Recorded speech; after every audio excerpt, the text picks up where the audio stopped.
Hello scholars, welcome to IRS channel. So today we'll be treating OLS, derivation of OLS of two variables. So if we have to derive OLS using two variables, we are going to start with stating your function by having y as a function of x. So by doing this, you first state your function. Then after stating your function, you will need to state your mathematical model. So by stating your mathematical model, you'll be having y at beta naught plus beta 1 and x1. Now, this is a specification of mathematical model, and in analyzing the specification of mathematical model, here my y is my dependent variable, where my bo, which is beta naught, it is my constant, and my b1 it is my slope. So by doing so, after stating your function and you already stated your mathematical model, the next thing is to state your econometrics model. So this is econometrics model, this is your mathematical model. So the difference between your econometrics model and mathematical model is the error term. This is known as error term, or you can call it residual value. So this is your error term. So this differentiates the econometrics model from the mathematical model. So let's move on. So after stating your econometrics model, the next steps you have to move to is assumption of the error term is error term equals to the population minus the sample. So this is the assumption of the error term. This y bar is the sample. So when you subtract your sample from the population, we have what we call error term. So at the error term in econometrics means other factors that your independent variable cannot capture. That's what we mean by error term. So let's move on. So by having this, therefore, my sample is equals to beta naught plus beta 1 x1. So when you're having this, I can easily substitute this, my sample, into my econometrics model. Since my sample equals to beta naught plus beta 1 x1, then I will need to substitute it here. Then I'm going to have my error term to be y minus into bracket the sample, which is represented as this. So this is the sample beta naught plus beta 1 x1. So by having this, my error term equals to y minus the sample. Don't forget that I said the sample is represented by y bar. So the sample is represented by y bar. Then by doing this, the next thing we have to do at this point is to open the brackets. If you open the brackets, we need to open the brackets with this negative sign. Then that my error term will equals to y minus beta naught, then minus times plus here, you're going to have minus beta naught x1. So I hope you understand to this stage. Then we move to the next side. After having this equation, the next thing you have to do is to add the square and sum. Add the square and sum to the both sides. So add the square and sum to the both sides. What does that mean? So what I mean by the square of the error term, when you sum it, equals to, you square this one to y minus beta naught minus b1 x1. Then you square it, then you sum it. So this is what I mean by add the square and the sum to both sides. So by doing this, then we need to differentiate, because the first thing we need to look for is our beta naught. So and by looking for our beta naught, we need to differentiate the summation of the square of the error term with respect to beta naught, because our aim is to derive the beta naught first. That is our aim. That's why we are differentiating with respect to beta naught. And when we differentiate with respect to beta naught, it's going to equals to what? 0. So here, what does that mean? By differentiating this, we are going to have differentiation of this minus 2 summation y minus beta naught minus beta 1 x1. Then don't forget that it's going to equals to 0. So when you get to this point, the next thing you have to do is to divide both sides by minus 2. So by doing so, if I have to divide both sides by minus 2, divide both sides by minus 2, divide this by minus 2. This minus 2 is going to cancel this, and 0 divided by minus 2 is going to give you 0. So in that case, I'm going to have the summation of y minus beta naught minus beta 1 x1 equals to 0. Getting to this stage, what we need to do is to expand this bracket. I can expand this bracket by having summation of y minus summation of beta naught minus summation of beta 1 x1 then equals to 0. So once you have this, now the issue that involves around this place is we need beta naught to be alone, because our target is we are looking for beta naught, which is we are looking for our constant. And by doing so, I can collect the like times, and this guy have to move to the other side, which is going to let me have this sign is going to be positive. Then I'm going to arrive at this, which is going to be summation of beta naught equals to, that means I'm going to have summation of y minus summation of beta 1 x1. So I can change my summation to equals to n. So if I change my summation to equals to n, then I'm going to have n beta naught. N beta naught equals to summation of y minus summation of beta 1 x1. So by doing this, the next thing we can do then I can divide the both side by n. I can divide the both side by n. So that I will have my beta knots to be alone. So that I can have my beta knots to be alone. So sorry, I'll have to clean this place.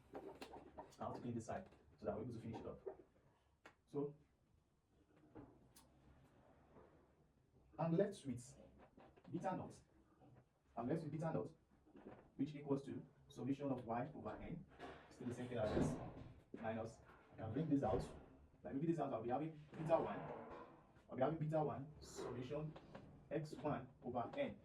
So, and by doing this, I can arrive at my final answer for my beta naught, which my final answer for my beta naught is going to be this represents bar y, I mean this, minus beta 1, and this summation of x1 over n, it represents bar x1. So by doing so, through this derivation, then I can derive my beta naught.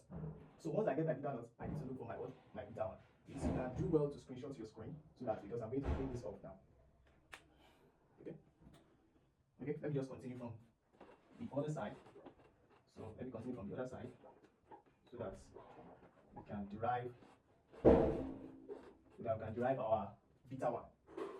So I want you to recall that for us to get our beta 1, I want you to recall that we have a situation where we have summation of the error term squared, which is equal to the summation of y minus beta, summation of y minus beta naught minus beta 1 x1, which is all squared. So from this point, I will need to derive my beta 1, because if you can recall that this is from this point I can derive my beta naught. Now I'm going to derive my beta 1 from this point too. So now what I'm going to have here is to differentiate the summation of the error term square with respect to b1, which is beta 1. Don't mind me saying b1, so I find that one easy. So by saying b1, then I can now differentiate this differentiation over to differentiate the error term with respect to b1. So we are differentiating the summation of the error term with respect to b1 here, and by doing so, we are going to equate it to be 0. So like this, if you want to differentiate it, I'll be arriving at minus 2 summation x1. Open the bracket, you have y minus beta naught minus beta 1 x1 equals to 0. Then I can divide both sides by 2. Then I can have minus 2 summation x1. Open the brackets, y minus beta naught minus beta 1 x1. Then you equate it to 0. So the next thing you have to do here is to divide both sides by minus 2. To divide both sides by minus 2, and this can easily cancel this. Then 0 divided by minus 2 is going to result to 0.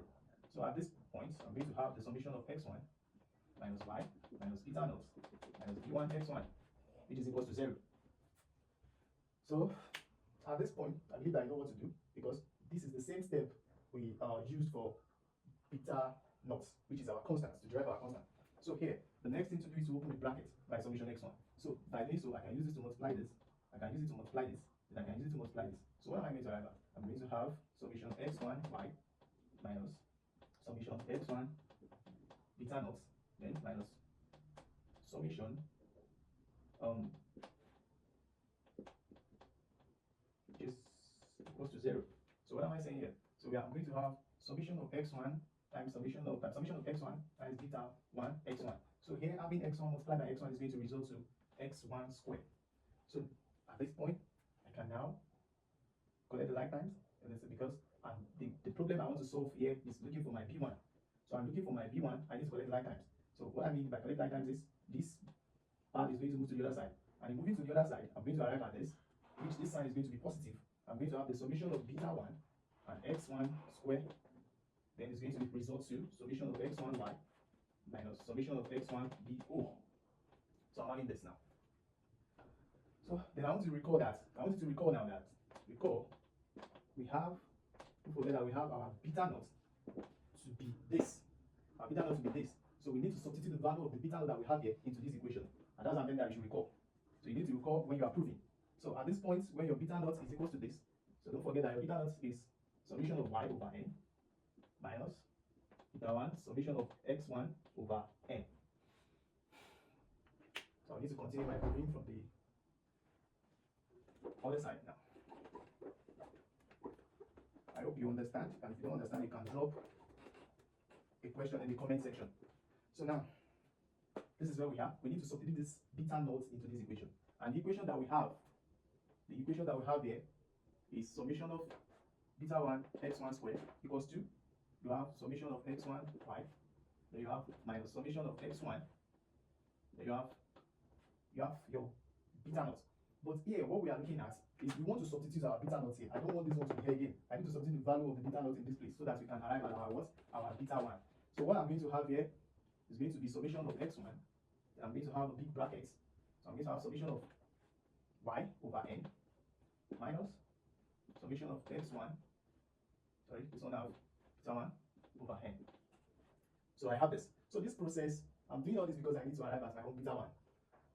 So at this point, what you have to do is to eliminate this n. So all we have to do now is to eliminate this n. And the only way we can do that is by introducing n by multiplying all through. We need to use our n to multiply all through this equation. So to eliminate this, that means I'm going to have n summation beta 1 x1 squared. Then I'm going to have n summation x1 y. Then here, I'm going to have n summation x1, then into bracket, summation y minus beta 1, summation x1. Then all this is all over n. That means my n can cancel this. So having this, I'm going to resolve that where I have summation beta 1 x1 squared. And having this, my equation still remains the same thing, summation x y1. Then I'm going to have, then I can open this bracket. I can open this bracket by having, you can use this to multiply this. Then that means I'm going to have summation x1 summation y, because by the time I use this summation x y to multiply this, I'm going to arrive at this. Then at the same time, don't forget that this is coming with negative, and the negative here we are going to have minus times minus here, which is going to give me positive at this point. The minus times minus here is going to give me positive at this point. Then I'm going to have the summation x1 multiplied by this, the factor that's here. Then what is the factor that is here? The factor that is here is beta 1, summation x1 multiplied by summation x1, then I'll be having summation x squared 1. So we are getting to the end of the story.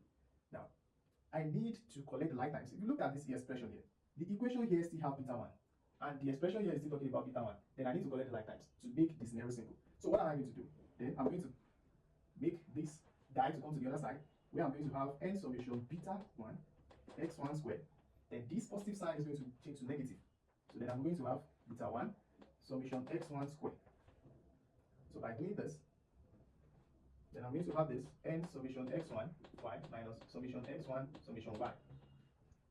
Now, I'm going to look at okay, sorry, I need to make an adjustment from here. Sorry, if you look at it from this angle, we multiply this like this to arrive at this. Then we need to multiply this like this to arrive at this. So this equation is all squared. Sorry about that. This equation is all squared because what we are looking at is summation x square 1, sorry, summation x1 multiplied by summation x1. So I'm trying to explain the scenario here. So summation x1 multiplied by summation x1 is going to result to summation x1 all squared. So what is here is all squared, which is applicable to this, which is applicable to this, is applicable to this to be all squared. So I hope you understand. So it's applicable to this to the all square. Now, what we need to address here is we are looking for this beta 1. And by looking for this beta 1, that means beta 1 is common to the both side. So the only thing we can do at this point is to factorize and bring out your beta 1. And how are you going to do that? By doing so, I can have my beta 1 when I factorize this. Then I'm going to have n summation x1 squared. Then I'm going to have minus summation x1 all squared. I'm having my big bracket here. Then equals to n summation x1 y minus summation xy summation y. So with this, I can derive my beta 1. And with this, I can derive my beta 1 by having n summation x1 y minus summation x1 summation y, all divided by this, because I need to divide both sides like this, because this is the factor that's affecting beta 1 to be alone, to be my subject of the formula. So by doing so, I need to divide both sides like this factor, and which is going to be the denominator for my final answer. So my final answer for beta 1 is going to be n summation x1 squared minus summation x1 all squared.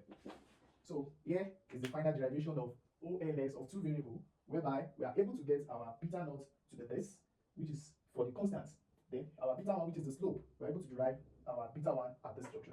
So for the OLS derivation of the two is as simple as this. Please, if you find this video useful to you, kindly subscribe to our YouTube channel so that you're able to do more and do well.